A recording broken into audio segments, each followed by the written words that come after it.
Batman, Wonder Woman, et al., prepare to defend yourselves. Forget Steppenwolf. The greatest threat to Warner Bros. Justice League might end up being movie critics. With the first team-up of DC's self-proclaimed world's greatest superheroes just days away from release, the reviews are in, and to say they're mixed would be an understatement. The film currently sits at 43% on Rotten Tomatoes.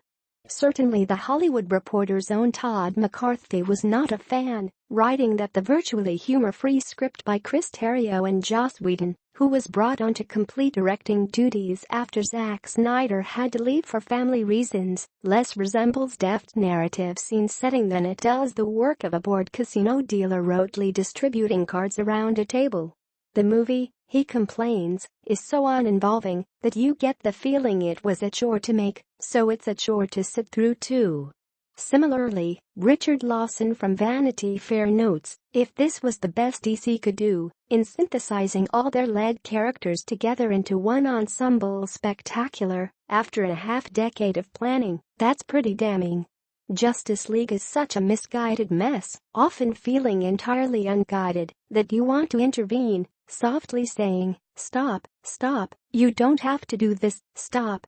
He continues, there is no real vision. No idea what the tone of these movies should be. No compelling or even coherent narrative through line. No feel or regard for characterization. I know there's another comic book company doing this across town, and it seems to be working out well for them, but if you have no clear sense of how to build one of these franchises in a functional, let alone interesting, way, maybe stop until you do.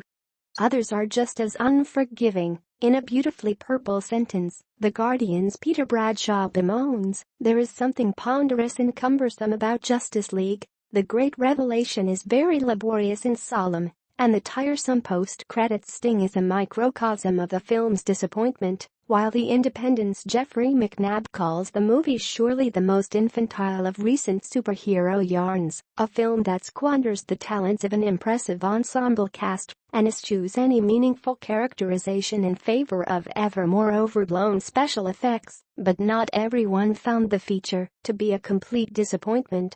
For Julia Alexander of Polygon, the movie is almost salvageable, with an emphasis on the almost. There are good, cute and funny moments that the editing team should be applauded for, but there aren't enough to distract from the beautiful, chaotic mess that Justice League ends up being, she argues. It's difficult to try and explain whether Justice League fails or succeeds as a movie, because the film feels like it's still trying to figure out what it wants to be.